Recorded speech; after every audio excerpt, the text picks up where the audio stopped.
The tech I was about to test was a bit of a mystery. My only clue was the rendezvous point, the middle of the harbour.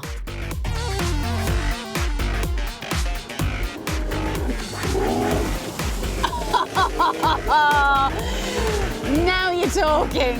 What is that? The Jetbike? In fact, its full name is the AQUAJET Jetbike WX1, the nearest thing you can get to a motorbike for the water.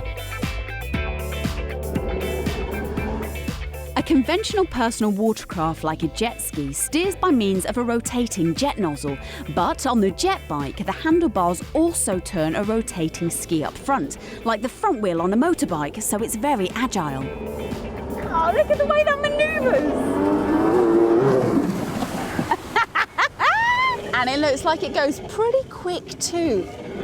In fact, the Jetbike's 150 horsepower engine will power it up to 60 miles per hour. This could be right up my street. At least that's what I thought. But as I joined my instructor, company CEO Gerald Weigert, little did I know what was in store for me. It has a 1263cc two-stroke three-cylinder engine. Not that way. It revs up to 7,000 RPM. Well, that's where you can get it going. All the way up to the handlebars. Unlike other jet skis, the jet bike doesn't have much buoyancy, so when you jump on it, it sinks underneath the water and it's up to you to counterbalance it and keep it steady and straight. And only at that point, once it's balanced and you're keeping it there, do you start the engine and get the thrust going, but at the same time you're still having to keep it balanced. It's a pain in the ass. So now what you want to do is you want to actually give it some power. Okay. So I gave it some power, and guess what? Now you want to be... It wasn't more stable. Now, normally on these kind of bits of tech, I get to grips with them very easily. I normally have a challenge. You make me go up the steepest hill, you give me something tricky to do, or literally blast it full pelt. Use your body weight. I got on the jet bike. My challenge was to actually get on it, straighten it up, start it and stay on it at least for a metre. It was ridiculous. I have never, ever been on a bit of tech that frustrating. And keep your hands on the handlebars. That'll help you stabilize it. Quite like a record. Why is it so hard, Jerry? But I wasn't prepared to give up just yet, and eventually I achieved the impossible. I somehow nailed the throttle while having the machine balanced correctly.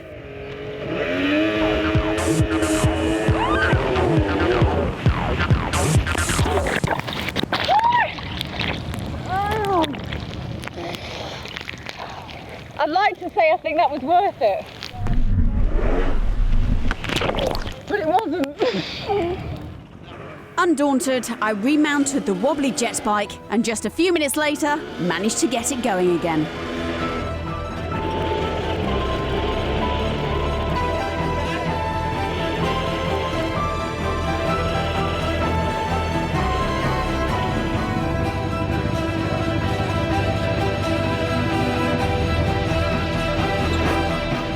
However, that was to be my final ride, because by now, the battery had died. I've killed the jet bike.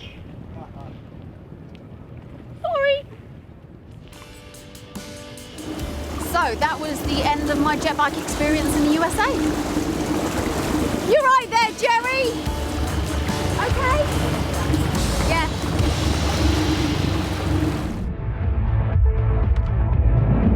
For me, it depends what your definition of fun is. I mean, there's no question that Susie's having a great time over there with the Wii, and I'm a big fan of the console, but it's a very... I recreate some of photography's most memorable moments to find the best photo editing software.